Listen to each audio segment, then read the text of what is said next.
Hey, and welcome to the Ambitious Bookkeeper Podcast. I'm Serena Shoup. I am a CPA and mom of three, and I'm running a virtual bookkeeping business mostly from my home. You're in the right place if you're a bookkeeper, accountant, or an accounting student, and you know that your purpose is bigger than sitting in a cubicle. If you're ready to learn some actionable tips and strategies to help you start and grow a bookkeeping or accounting business, I hope you stick around. Welcome back. Today we are going to chat about upleveling your onboarding game. This is a question that I see coming up a lot. Like, how do I do this onboarding thing? I feel like I'm all over the place. Okay, so in small business, it's really good and important to maintain a good rapport with your clients. But it's just as important to grow your business and expand your client base if you're trying to grow, right?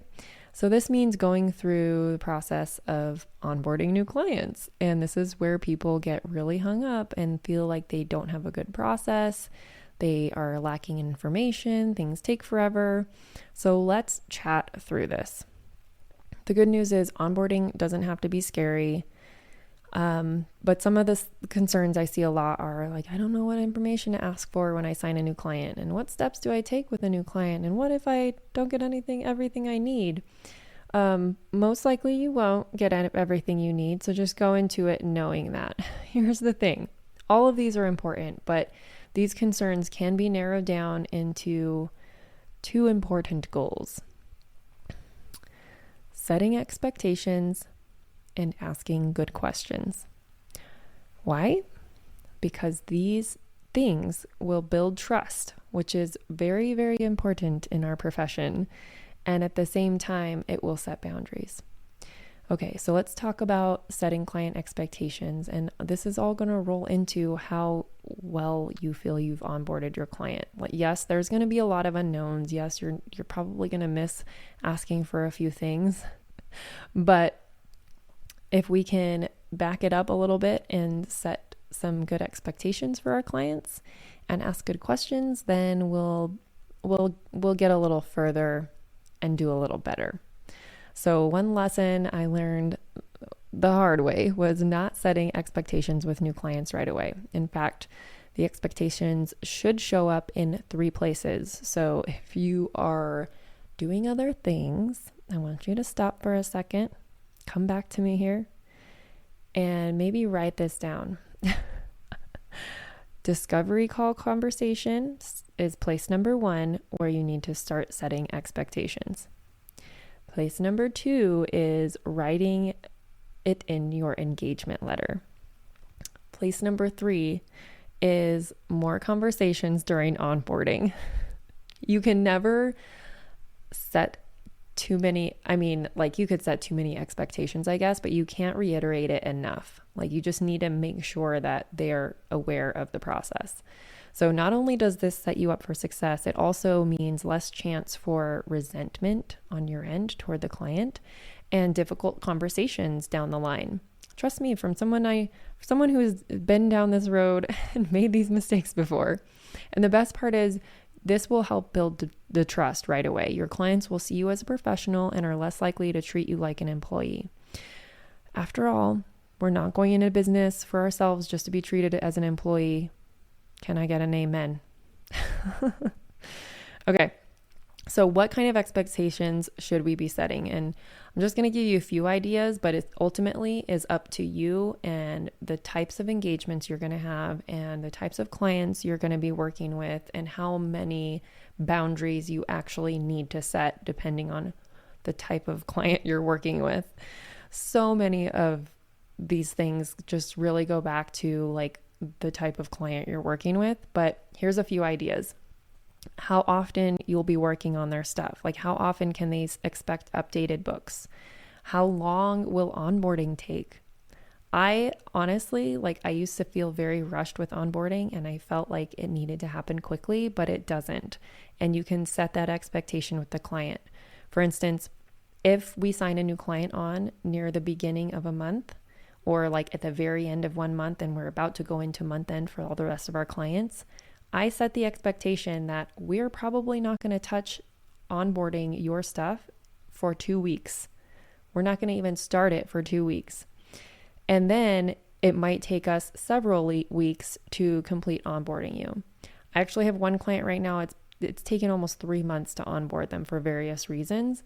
But the key here is just setting the expectation that it could take longer than they expect. Okay? So another example is how frequently you'll be sending them updates. So are you agreeing to update them weekly or update their books weekly and chat with them weekly? Or are you agreeing to just update them monthly? Those expectations need to be set. That way they understand how often they can expect to hear from you and communicate with them about their books, okay? Another example is which days you have office hours. Is, specifically if you have only certain days for appointments, or you have certain days that you'll be working on their stuff. I know this is how a lot of bookkeepers manage a large client load. They have specific days set aside for certain client work. So say you have client A, B, and C, three different clients, right? You might work on client A and B on Mondays and client C on Tuesdays because it's a bigger client, might take all day. So setting those expectations with them is probably good. That way they can expect to hear from you on the days that you're working on their account to answer their questions. And then if you have some non-negotiables that you need to bring up with potential clients, I would love to hear. So share on Instagram, DM me, snap a pic of this episode, tag me. I want to know if you have some certain non-negotiables that you set, some expectations you set with clients. Another one that we set with ours is that they'll have their reports by the 15th, and then most of the time we deliver them by the 10th. So it makes us look really great. Okay, so let's get into asking good questions. One of the common concerns that we talked about earlier was, what if I don't get all the information I need at the beginning? Spoiler alert, newsflash, the answer is you probably won't, but that's okay. I wouldn't spend so much time trying to prove yourself. You're there to make things easier for your client. So don't be afraid to ask more questions if you don't understand something. Some, quote that I've found online, successful people ask better questions, and as a result, they get better answers. So another way of putting this, the quality of your life is determined by the quality of your questions. So it's kind of the same thing, like the quality of your client relationships is determined by the quality of your questions. So if you ask them good questions, you're going to get more information and be able to work better with them. So you might feel like this makes you look stupid, but in reality, we rarely get all the pieces to the puzzle and don't know we might need something until after we've dug in a little. So picture this. You're battling with trying to figure out a large deposit in the bank statement. You finally decide to just ask the client, what was this $10,000 deposit from? And then they reply, oh, I put some more money into the business. However, when you onboard them, you never received or asked for their formation documents. So now you're not really sure how this contribution should actually be handled. Should it be a loan? Should it be paid in capital or owner's contribution? The answer depends on those formation documents, my friend. And 9 times out of 10, if the client set up their own books, they probably have not accounted for their opening balances correctly. And most of the time, a business owner doesn't understand how their business structure affects how things should be accounted for. So let's do a little recap of today's episode. I hope you found this useful, helpful, by the way. And of course, these expectations and questions, you'll gain more experience the more you do this, but I do actually help you with all of this. I have a couple resources. I have a course called Onboarding on Autopilot. It's a mini course. It strictly goes over onboarding. There's a lot of resources in there.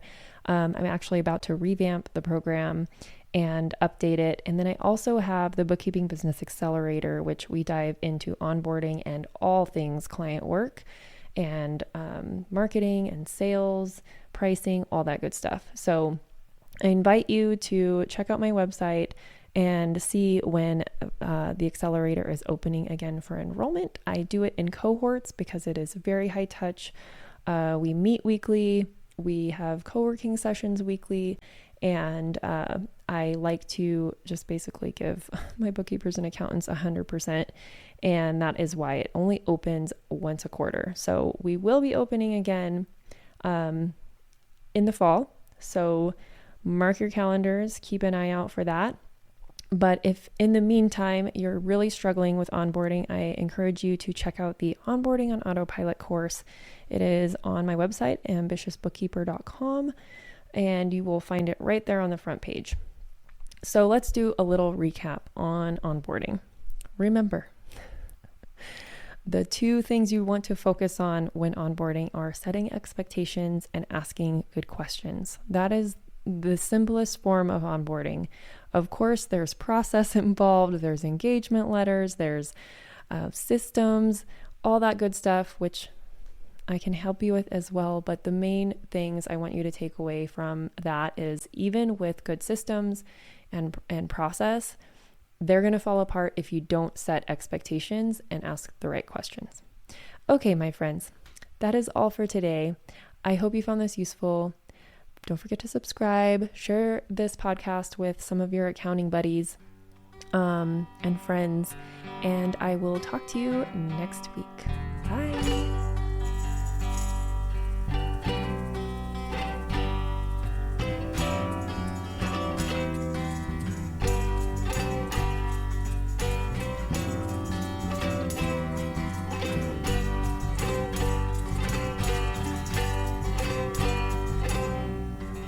Be ambitious.